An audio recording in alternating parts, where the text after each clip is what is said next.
Testimony Treasures, Volume 3, Chapter 39, A View of the Conflict.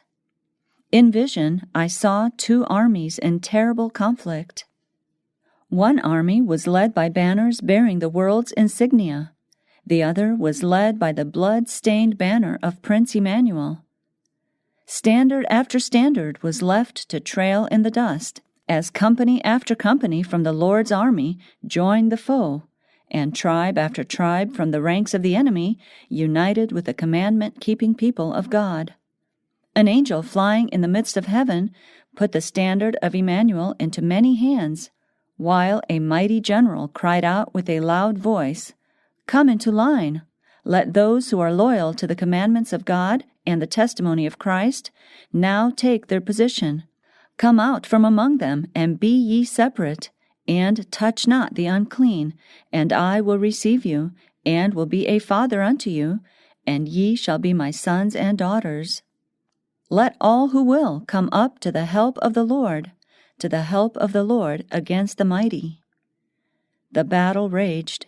Victory alternated from side to side. Now the soldiers of the cross gave way, as when a standard-bearer fainteth.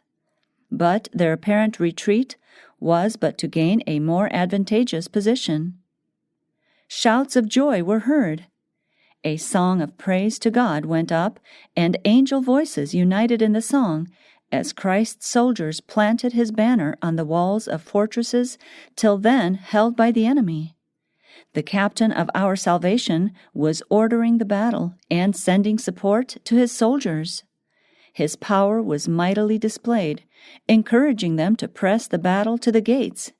He taught them terrible things in righteousness as he led them on, step by step, conquering and to conquer. At last the victory was gained.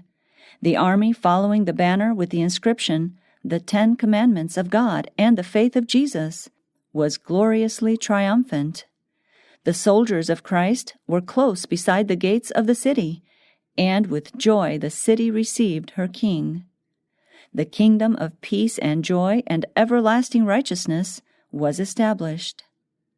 Now the church is militant. Now we are confronted with a world in midnight darkness, almost wholly given over to idolatry. But the day is coming in which the battle will have been fought, the victory won. The will of God is to be done on earth as it is done in heaven. Then the nations will own no other law than the law of heaven. All will be a happy, united family, clothed with the garments of praise and thanksgiving, the robe of Christ's righteousness. All nature, in its surpassing loveliness, will offer to God a constant tribute of praise and adoration. The world will be bathed in the light of heaven. The years will move on in gladness. The light of the moon will be as the light of the sun, and the light of the sun will be 7-fold greater than it is now. Over the scene the morning stars will sing together, and the sons of God will shout for joy, while God and Christ will unite in proclaiming, "There shall be no more sin, neither shall there be any more death." This is the scene that is presented to me. But the church must and will fight against seen and unseen foes. Satan's agencies in human form are on the ground. Men have confederated to oppose the Lord of hosts. These confederacies will continue until Christ shall leave his place of intercession before the mercy seat and shall put on the garments of vengeance. Satanic agencies are in every city, busily organizing into parties those opposed to the law of God. Professed saints and avowed unbelievers take their stand with these parties. This is no time for the people of God to be weaklings. We cannot afford to be off our guard for one moment.